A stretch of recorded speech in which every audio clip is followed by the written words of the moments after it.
Hello everyone and I welcome you all to my YouTube channel law and beyond.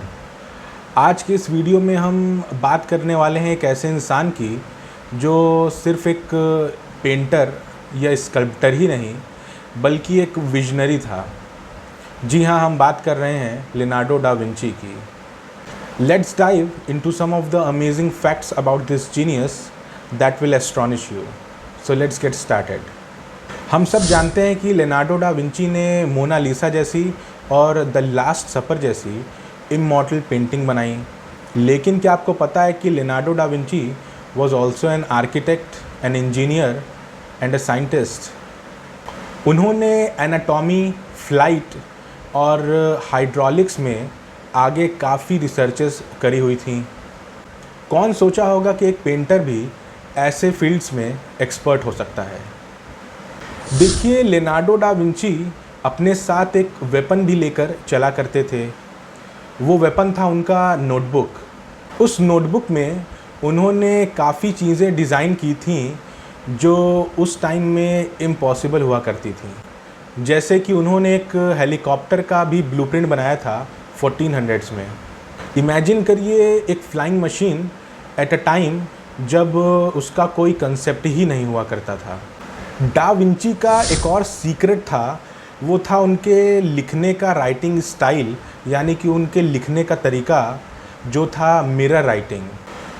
उन्होंने अपने notes को उल्टा लिखना शुरू किया, जो कि सिर्फ़ और सिर्फ मिरर में ही सीधा पढ़ा जा सकता था।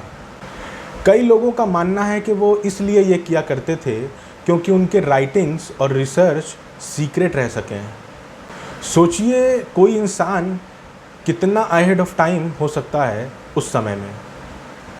क्या आपको पता है कि लियोनार्डो डा विंची ने 30 से ज़्यादा ह्यूमन बॉडीज़ को डाइसेक्ट किया था, और केवल इसलिए कि वो ह्यूमन एनाटॉमी को और फेशियल एक्सप्रेशंस को समझ सकें। ये स्टडीज़ उन्होंने इसलिए किया था कि वो अपने आर्ट को ज़्यादा से ज़्यादा और रियल बना सकें।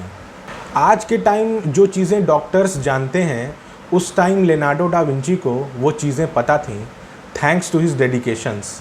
लियोनार्डो डा विंची ने एक और चीज़ इन्वेंट की थी जो आप सभी लोगों को शॉक करके रख देगी। जी हाँ, उन्होंने एक रोबोटिक नाइट को भी इन्वेंट किया था। उन्होंने एक ऐसी मशीन को डिज़ाइन किया था जो उस टाइम मूव कर सकती थी। हम रोबोटिक रिवॉल्यूशन की बात आज के टाइम कर रहे हैं, जबकि लियोनार्डो डा विंची ने इन चीज़ों पर उस टाइम ही काम करना शुरू कर दिया था। तो दोस्तों, ये थी लियोनार्डो डा विंची की एक्स्ट्रा ऑर्डिनरी जर्नी। एक ऐसा इंसान जिसने फ्यूचर को अपने दिमाग में ज़िंदा रखा तब जब दुनिया इतनी एडवांस नहीं हुआ करती थी। आज के इस वीडियो में बस इतना ही।